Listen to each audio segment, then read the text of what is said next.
नमस्कार छात्रों, आपका स्वागत है आज के अध्याय में। आज हम अध्याय 5 यानी कि जैव प्रक्रम के बारे में सीखेंगे। इस सत्र में हम एनसीईआरटी अभ्यास के प्रश्न हल करेंगे तथा उनके बारे में विस्तार में जानेंगे। तो सबसे पहले यह रहा आप सभी के सामने अस्वीकरण।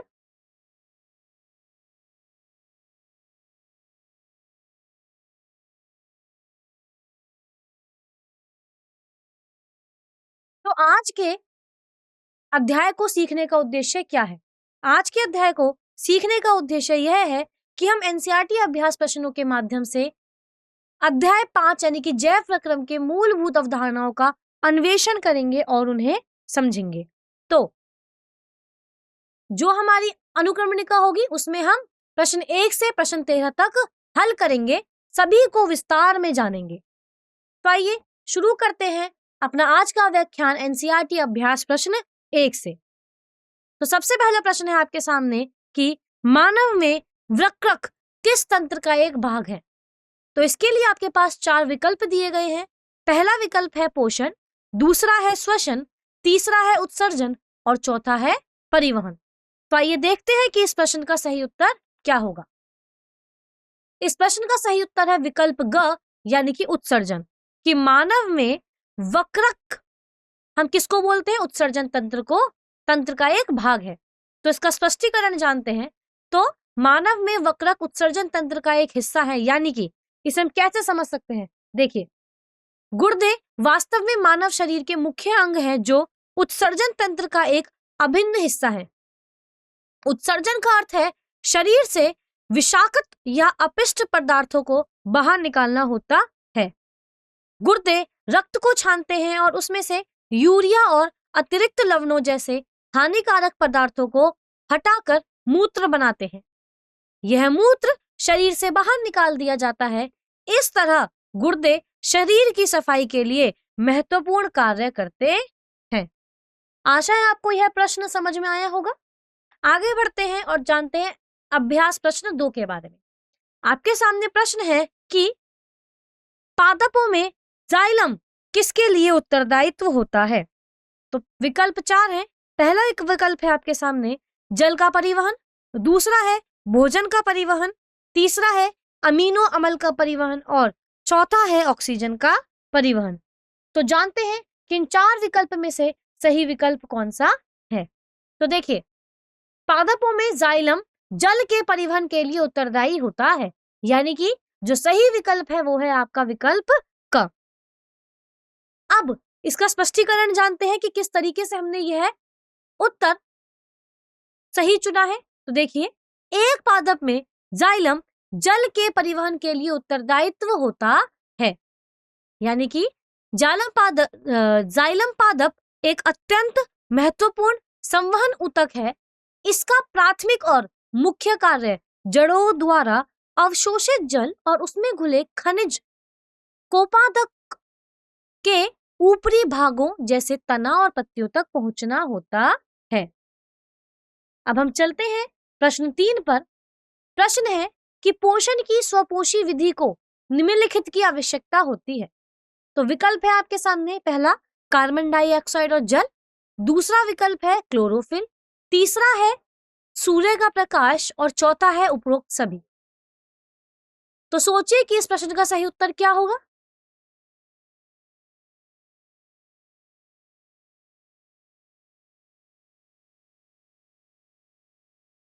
इस प्रश्न का सही उत्तर है विकल्प चौथा, यानी कि विकल्प घ, जो कि है आपका उपरोक्त सभी। यानी कि इसको समझते हैं कि ऐसा क्यों। देखिए, स्वपोषी विधि को कार्बन डाइऑक्साइड, जल, क्लोरोफिल और सूर्य के प्रकाश, इन सभी की आवश्यकता होती है। यानी कि स्वपोषी पोषण के अंतर्गत प्रकाश संश्लेषण की प्रक्रिया के माध्यम से पौधे अपना भोजन स्वयं तैयार करते हैं। इस प्रक्रिया में सफल संचालन के लिए कार्बन डाइऑक्साइड और जल कच्चे माल के रूप में, क्लोरोफिल और ऊर्जा को अवशोषित करने के लिए सूर्य का प्रकाश ऊर्जा के प्राथमिक स्रोत के रूप में अनिवार्य है। अब क्योंकि ग्लूकोज के निर्माण के लिए इन तीनों घटकों की उपस्थिति आवश्यक है, इसलिए स्वपोषी पोषण हेतु ये सभी कारक उत्तरदायी है। प्रश्न 4 प्रश्न है कि पाइरुवेट का कार्बन डाइऑक्साइड जल और ऊर्जा में विखंडन किस में होता है? तो वह उसके लिए आपके पास 4 विकल्प है। पहला है कोशिका द्रव्य, दूसरा है माइटोकॉन्ड्रिया, तीसरा है क्लोरोप्लास्ट और चौथा है केंद्रक। तो बताइए कि किसके अंदर पाइरुवेट में का कार्बन डाइऑक्साइड जल और ऊर्जा में विखंडन होता है? तो ये जानते हैं कि इस प्रश्न का सही उत्तर क्या होगा? इस प्रश्न का सही उत्तर है विकल्प ख यानी कि माइटोकॉन्ड्रिया। तो समझते हैं इसके बारे में। पाइरुवेट का कार्बन डाइऑक्साइड जल और ऊर्जा में विखंडन माइटोकॉन्ड्रिया में होता है। किस तरीके से कि ग्लूकोज का पाइरुवेट में बदलना कोशिका द्रव्य में होता है, लेकिन ऑक्सीजन की अंतिम प्रक्रिया माइटोकॉन्ड्रिया के भीतर ही पूरी होती है, जहां सर्वाधिक एटीपी के रूप में मुक्त होती है। अब हम आते हैं अभ्यास प्रश्न 5 पर, जहां पर आपको दिए गए प्रश्न का स्पष्टीकरण देना होगा। इसमें आपके पास कोई विकल्प उपलब्ध नहीं है। तो प्रश्न है कि हमारे शरीर में वसा का पाचन कैसे होता है? तो आइए जानते हैं कि इस प्रश्न का सही उत्तर क्या है। देखिए, जब हम वसा के पाचन की बात करते हैं तो हम सबसे पहले बोलेंगे कि वसा का पाचन मुख्य रूप से छोटी आंत में होता है, यानी कि यहाँ जल विरोधी प्रकृति के कारण बड़ी गोलिकाओं के रूप में उपस्थित होती है तथा यकृत द्वारा स्रावित पित्त लवण इन बड़ी गोलिकाओं को छोटी बूंदों में विखंडित कर देते हैं, जिससे इमल्सीकरण कहा जाता है।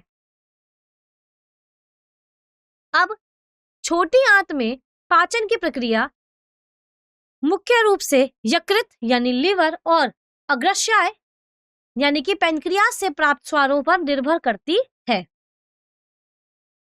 यकृत से पित्त रस और अग्राशय से अग्राशयी रस के रूप में स्राव प्राप्त होते हैं। ये स्राव भोजन के जटिल घटकों जैसे वसा, प्रोटीन और कार्बोहाइड्रेट को सरल अणुओं में तोड़ने के लिए अनिवार्य है।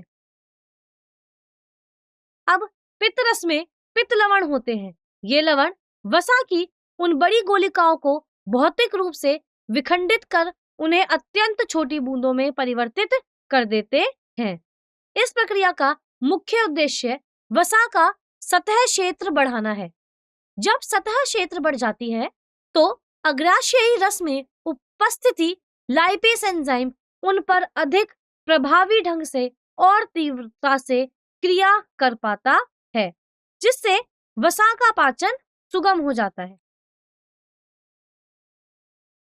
वसा की बड़ी गोलिकाओं को पित्त लवणों द्वारा छोटी बूंदों में तोड़ने की इस प्रक्रिया को वसा का पायसीकरण कहा जाता है। अब यह प्रक्रिया कहाँ होती है? यह प्रक्रिया छोटी आंत में संपन्न होती है।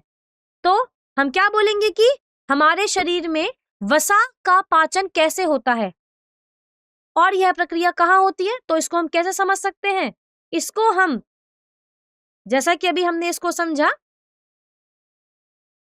अगर इसको हम बहुत ही संक्षिप्त में जानना चाहें तो हम इसको बोल सकते हैं कि पाचन के मुख्य चरण होते हैं मुंह और पेट, पायसीकरण, एंजाइम क्रिया और अवशोषण।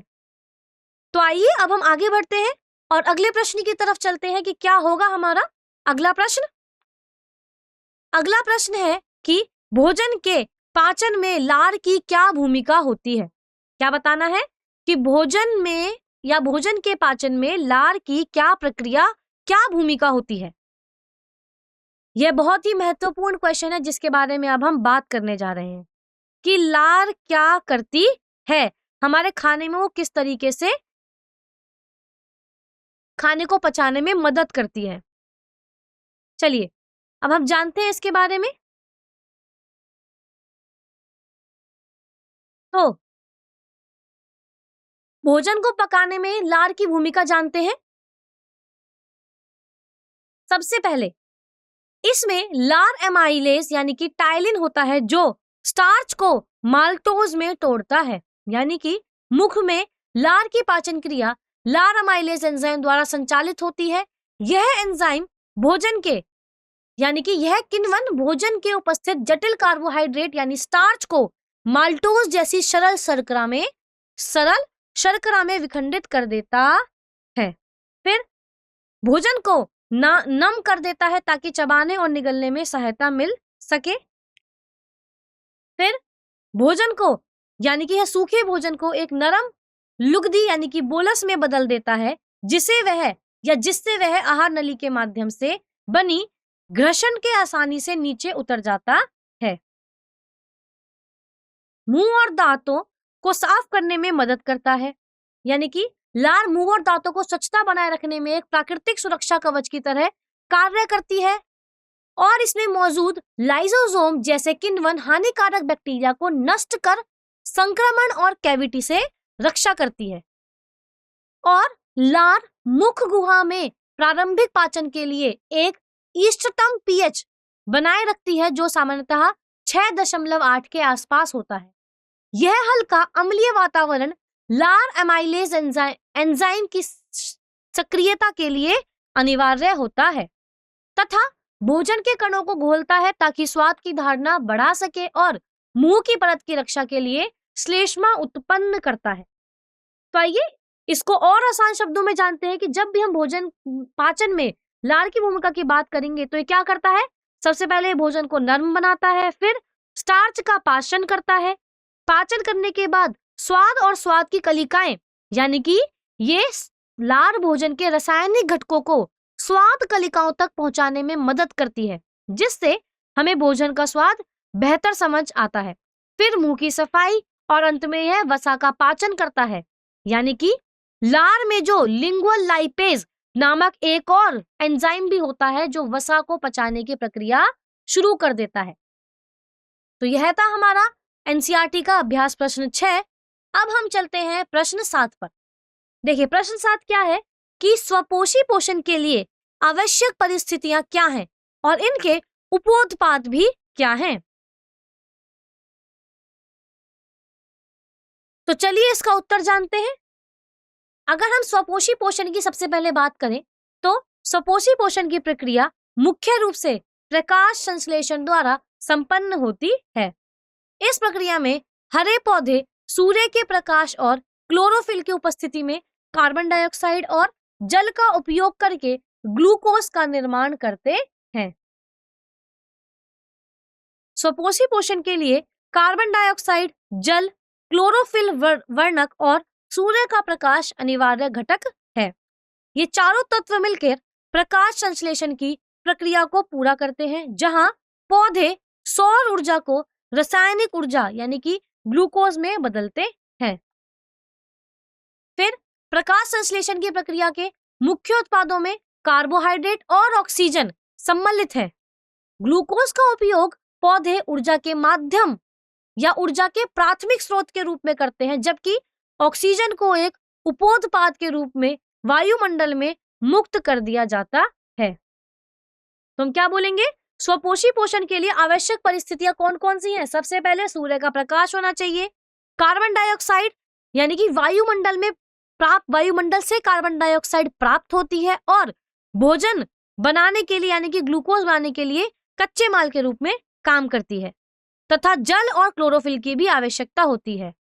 और जो उपोत्पाद बनते हैं वो क्या होते हैं, ग्लूकोज और ऑक्सीजन। तो यह था हमारा इस प्रश्न का उत्तर। अब आगे बढ़ते हैं और जानते हैं अभ्यास प्रश्न 8 के बारे में। तो अभ्यास प्रश्न 8 क्या है। अभ्यास प्रश्न 8 यह है कि वायवीय और अवायवीय श्वसन के बीच क्या अंतर है तथा श्वसन के अवायवीय तरीके का उपयोग करने वाले कुछ जीवों के नाम हमें बताने हैं। तो सोचिए इस प्रश्न का उत्तर क्या होगा।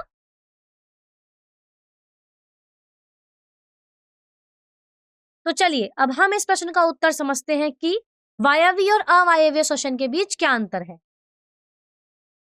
देखिए सबसे पहले अगर हम वायवीय श्वसन की बात करें तो यहाँ आप तालिका देख सकते हैं जो आपको दी हुई है, क्या ये ऑक्सीजन की उपस्थिति में होती है और अवायवीय ऑक्सीजन की अनुपस्थिति में होती है।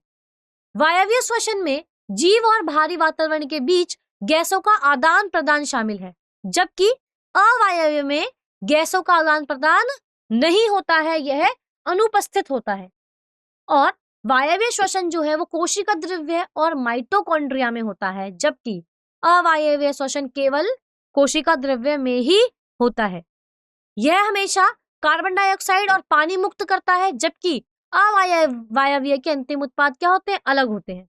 वायवीय में आपको 36 एटीपी उत्पन्न होंगे और अवायवीय में केवल 2 एटीपी उत्पन्न होते हैं।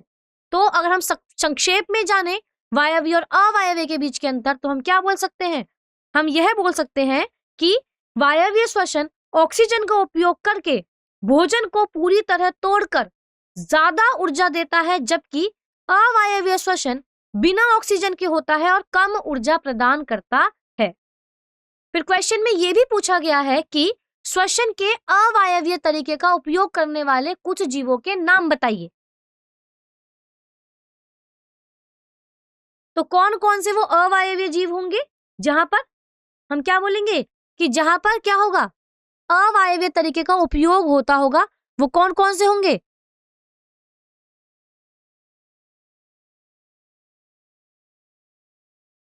सोचिए कि हमारा उत्तर क्या हो सकता है।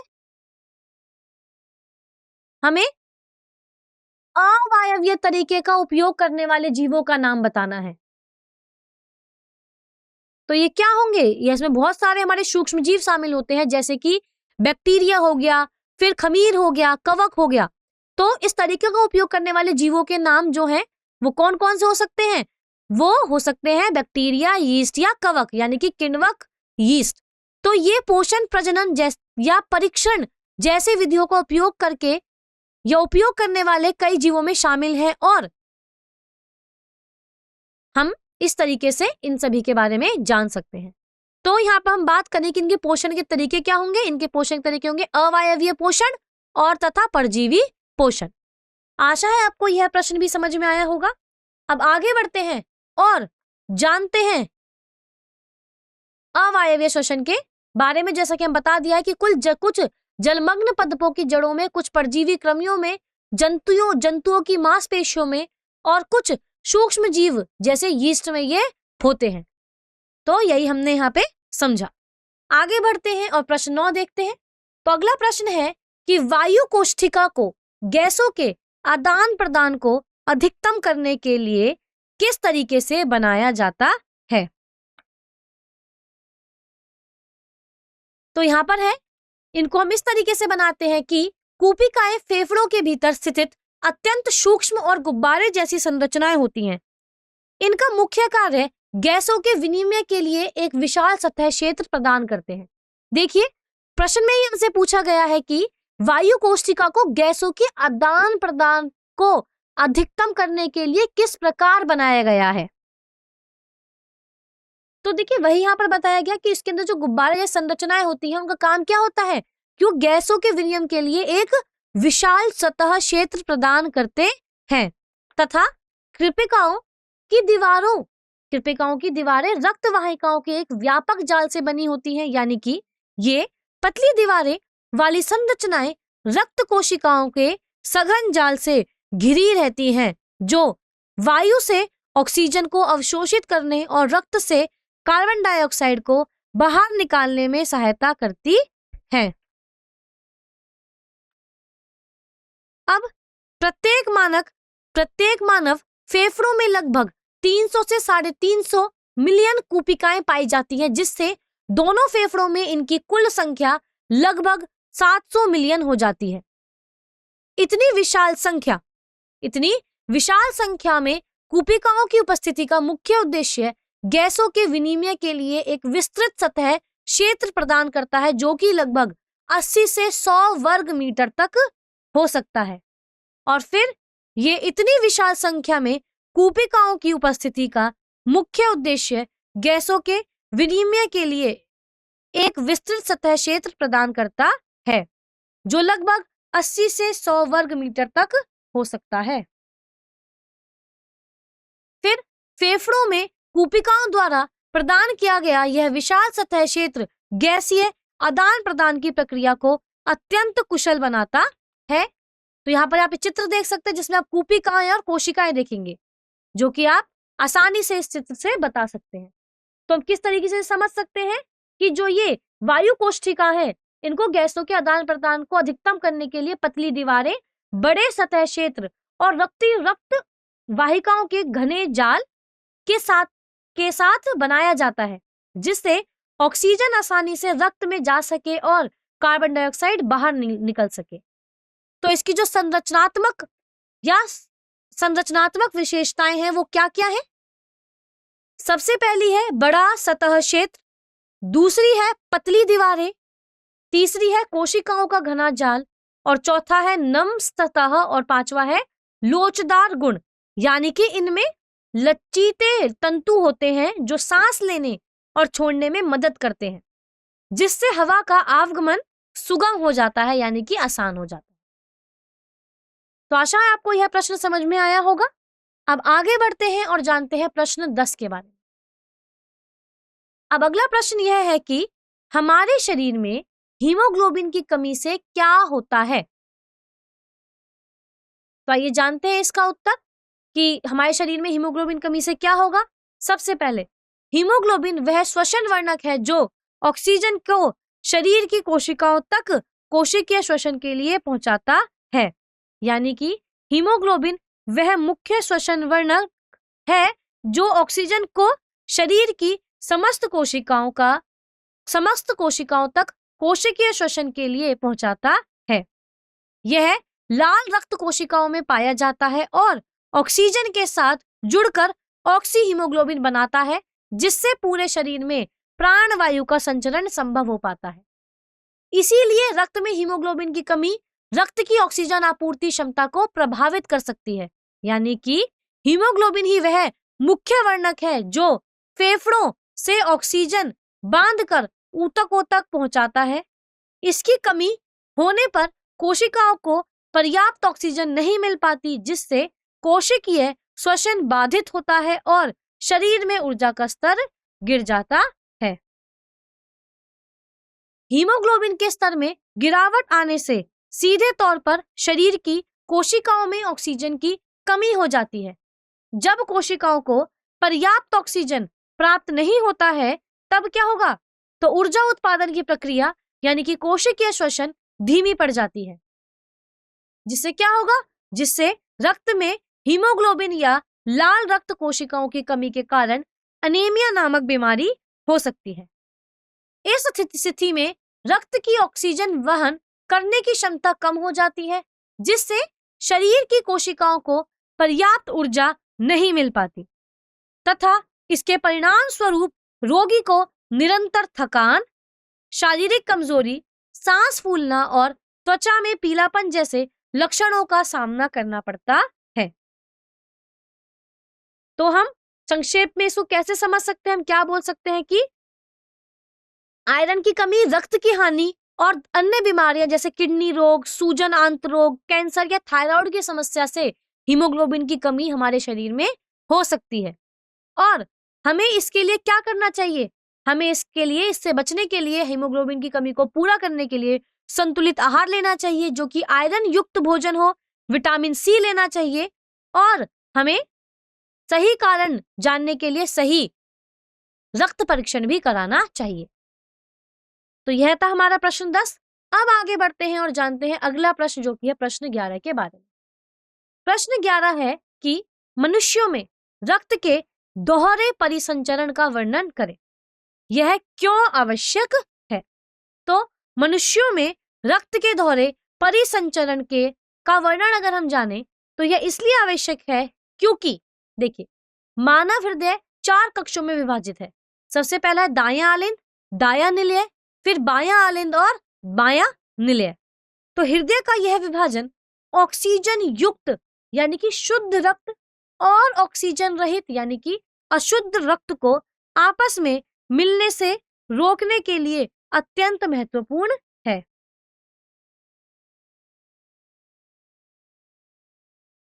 आइए समझते हैं कि हृदय में रक्त का प्रवाह किस तरीके से होता है। तो देखिए क्या है, हृदय में ऊपरी और निचली महाशिरा होती है जो शरीर को या शरीर के ऊपरी और निचले अंगों में अशुद्ध रक्त एकत्रित करती है। ये विशाल शिराएं इस विया ऑक्सीजनेटेड रक्त को हृदय के दाएं आलिंद में पहुंचाती है। यहां से रक्त शुद्धिकरण के लिए कहां भेजा जाता है? फेफड़ों की ओर भेजा जाता है। तो आप यह चित्र देख सकते हैं जिसमें आप देखेंगे कि मानव हृदय का व्यवस्थात्मक कार्य दृश्य दिखाया गया है, जिसमें आपके सामने महाधमनी, शरीर के ऊपरी भाग के महाशिरा, फिर दायां आलिंद, बायां आलिंद, शरीर के निचले भाग से महाशिरा जहां से आपका खून का आदान प्रदान होता है, फिर दायां निल्य, विभाजिका और बायां निल्य दिखाए गए हैं।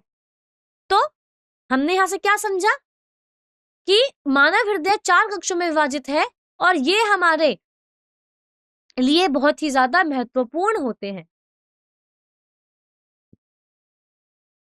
तो हमारा प्रश्न क्या था कि मनुष्यों में रक्त के दोहरे परिसंचरण का हमें वर्णन करना था। तो हमने इससे क्या समझा? हमने इससे ये समझा कि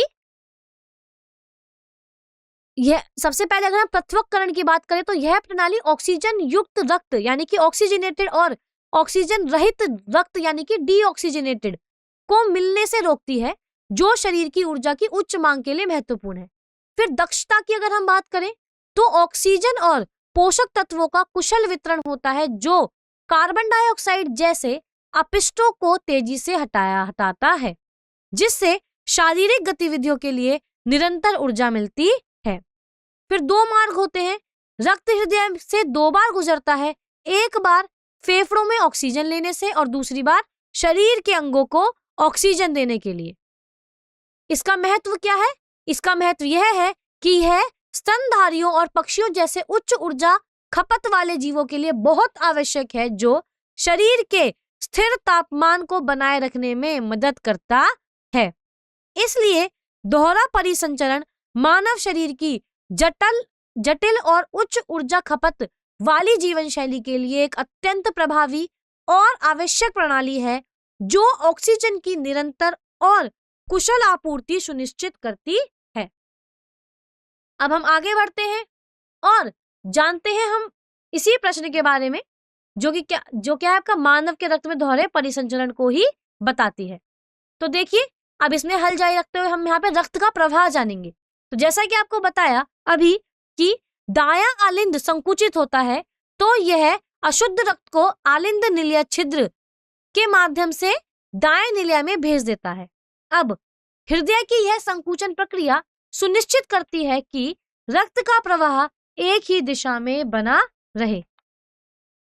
तत्पश्चात दायां निलय संकुचित होता है और अशुद्ध रक्त को 2 फुसफुसीय धमनियों में भेजता है। ये धमनियां रक्त को फेफड़ों तक पंप करती हैं, जहां गैसीय विनिमय की प्रक्रिया के माध्यम से रक्त कार्बन डाइऑक्साइड छोड़ता है और ऑक्सीजन ग्रहण कर ऑक्सीजनित हो जाता है। फिर शुद्धिकरण के पश्चात फेफड़ों से फुसफुसीय शिराएं ऑक्सीजनेटेड रक्त को हृदय के बाएं आलिंद तक पहुंचाती हैं। यह मानव शरीर की एकमात्र ऐसी शिराएं हैं जो कि शुद्ध रक्त का वहन करती हैं। यहाँ से ऑक्सीजन युक्त रक्त बाएं निलय में प्रवेश करता है, जहां से इसे संपूर्ण शरीर में पंप किया जाता है।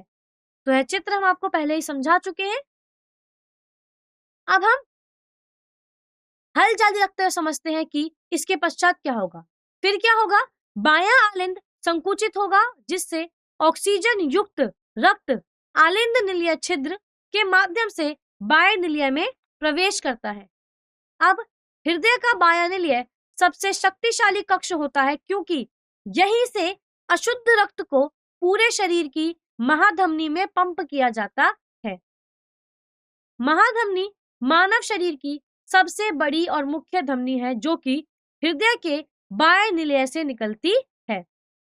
इससे कई शाखाओं के रूप में धमनियां विभाजित होती हैं, जो ऑक्सीजन युक्त शुद्ध रक्त को शरीर के सभी अंगों और ऊतकों तक पहुंचाती है। आशा है आपको इस रक्त का प्रवाह सही तरीके से समझ में आ रहा होगा कि किस तरीके से मनुष्यों में रक्त जो है उसका संचरण होता है। अब हम इसमें समझेंगे कि मानव में रक्त परिसंचरण की योजनाबद्ध आरेख होता है, इसीलिए रक्त हृदय से 2 बार गुजरता है। इस प्रकार को हम द्विपरिसंचरण कहा जाता है। इसमें पहली बार रक्त हृदय के दाएं भाग से शुद्धिकरण के लिए फेफड़ों की ओर आया और दूसरी बार फेफड़ों से शुद्ध होकर वो हृदय के बाएं भाग में आया ताकि वह पूरे शरीर में फैल सके। कैसा कैसा रक्त? जिसके अंदर ऑक्सीजन घुला हुआ है। अब हम समझते हैं कि इस दोहरे परिसंचरण का क्या महत्व होता है। तो ऑक्सीजन युक्त और ऑक्सीजन रहित रक्त का पृथक्करण शरीर की कोशिकाओं को ऑक्सीजन की अत्यधिक कुशल आपूर्ति सुनिश्चित करता है। हृदय का 4 कक्षों में विभाजन शुद्ध और अशुद्ध रक्त को आपस में मिलने से रोकता है तथा जिससे अंगों को उच्च सांद्रता वाली ऑक्सीजन प्राप्त होती है। ऑक्सीजन की आपूर्ति यह कुशल प्रणाली मानव जैसे गर्म रक्त वाले जंतुओं के लिए अत्यंत आवश्यक है। इन जंतुओं को अपने शरीर का तापमान स्थिर बनाए रखने के लिए निरंतर उच्च ऊर्जा की आवश्यकता होती है। हृदय द्वारा शुद्ध और अशुद्ध रक्त का पृथक्करण कोशिकाओं तक ऑक्सीजन का प्रवाह तीव्र बनाता है, जिससे ऊर्जा उत्पादन की प्रक्रिया अधिक प्रभावी हो जाती है। जैसा कि हम जानते हैं, गर्म रक्त वाले जंतुओं यानी कि स्तनधारियों और पक्षियों को बाहरी वातावरण के अनुसार स्वयं को अनुकूलित करना पड़ता है। तो क्या होता है? उन्हें गर्म वातावरण में होने पर पसीनों या अन्य विधियों से खुद को ठंडा करके और ठंडे वातावरण में होने पर कांपने या चयापचय बढ़ाकर अपने शरीर को गर्म करके शरीर का एक स्थिर तापमान बनाए रखना होता है। इसीलिए जिन जंतुओं को तीव्र श्वसन हेतु अधिक ऑक्सीजन की आवश्यकता होती है ताकि वे अपने शरीर के तापमान को स्थिर बनाए रखने के लिए पर्याप्त ऊर्जा का उत्पादन कर सके, तथा गर्म रक्त वाले प्रणालियों जैसे कि मानव में चयापचय दर उच्च होती है जो कि निरंतर ऊष्मा उत्पन्न करने के लिए ऑक्सीजन की निरंतर आपूर्ति पर निर्भर करता है। तो इस प्रकार हम क्या बोल सकते हैं? इस प्रकार हम यह बोल सकते हैं कि मानवों का परिसंचरण तंत्र उनके दोहरे परिसंचरण वाले हृदय के कारण अत्यधिक कुशल होता है। तो यह था हमारा प्रश्न 11। अब हम अगला प्रश्न देखते हैं जिसमें आपको बताना है कि जाइलम और फ्लोएम में पदार्थों के परिवहन के बीच क्या भिन्नताएं होती हैं। आइए इस प्रश्न का उत्तर समझते हैं कि जाइलम पदार्थों का परिवहन फ्लोएम में पदार्थों का परिवहन किस तरीके से होता है। देखिए, अलग अलग तरीके से होगा। सबसे पहले हम बोलेंगे कि जाइलम ऊतक जल और खनिजों के परिवहन में मदद करता है, यानी कि जाइलम पादपों का एक अनिवार्य संवहन ऊतक है जो मुख्य रूप से जल और खनिजों का परिवहन का कार्य करता है। फिर फ्लोएम पादपों का एक महत्वपूर्ण संवहन ऊतक है जो पत्तियों में प्रकाश संश्लेषण द्वारा निर्मित भोजन को पौधों के सभी भागों तक पहुंचाने का कार्य करता है। पादपों में जल का परिवहन जड़ों से अन्य सभी ऊपरी भागों तक सदैव ऊपर की ओर एक दिशीय मार्ग में होता है। पादपों में भोजन का परिवहन फ्लोएम ऊतक के माध्यम से ऊपर और नीचे दोनों दिशाओं में होता है तथा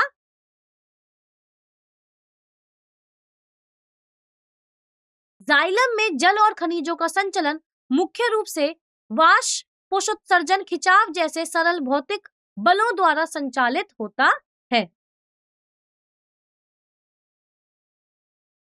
और फ्लोएम में भोजन के परिवहन के लिए एटीपी के रूप में ऊर्जा की आवश्यकता होती है, यानी कि इनमें पत्तियों द्वारा निर्मित शर्करा को फ्लोएम ऊतक में स्थानांतरित करने के लिए एटीपी के रूप में ऊर्जा का व्यय किया जाता है।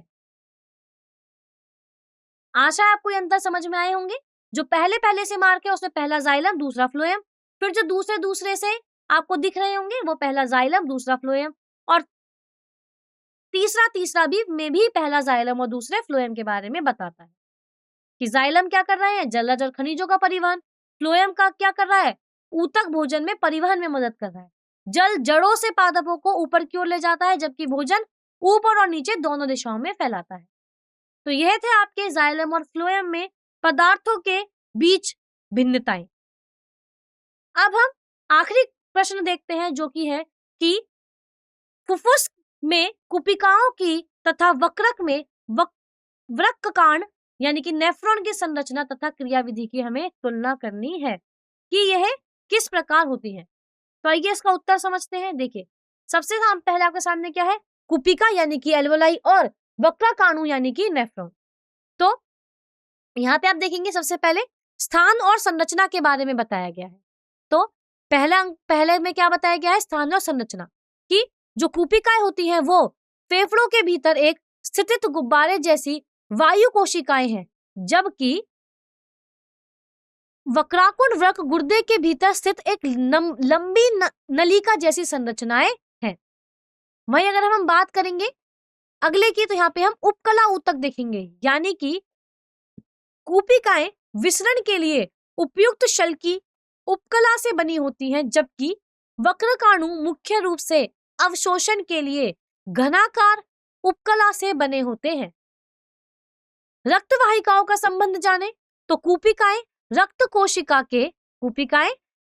कोशिका के जाल से घिरी रहती हैं ताकि गैसों का विनिमय हो सके, और वक्राकणु भी रक्त वाहिकाओं से घिरे होते हैं और इनमें कोशिका गुच्छ जैसे जटिल रक्त वाहिकाएं संरचनाएं भी शामिल होती हैं। संख्या की बात करें तो प्रत्येक फेफड़े में लगभग 480 मिलियन कुपिकाएं यानी कि एल्वेलाई पाई जाती है।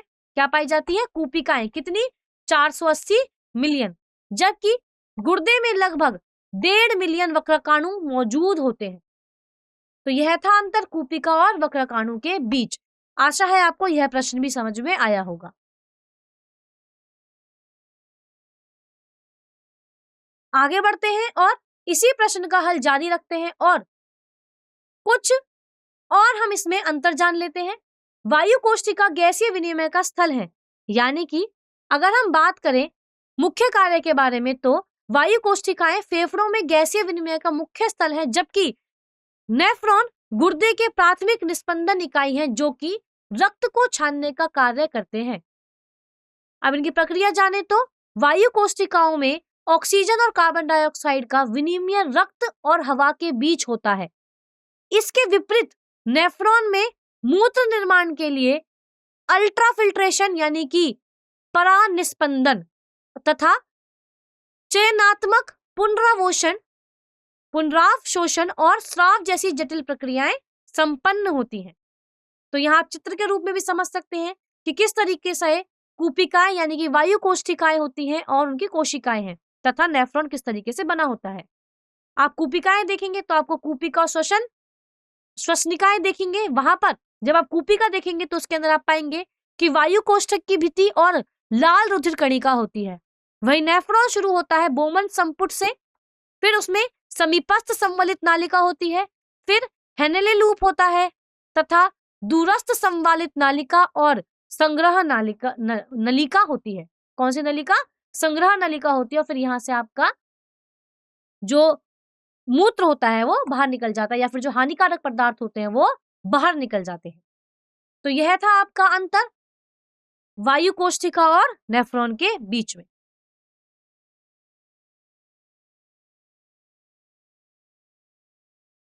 तो यही था हमारा आज का व्याख्यान। आशा है आपको हर एक प्रश्न समझ में आया होगा। तो इसी के साथ मैं अपना यह व्याख्यान यही समाप्त करती हूँ। आप सभी का बहुत बहुत धन्यवाद।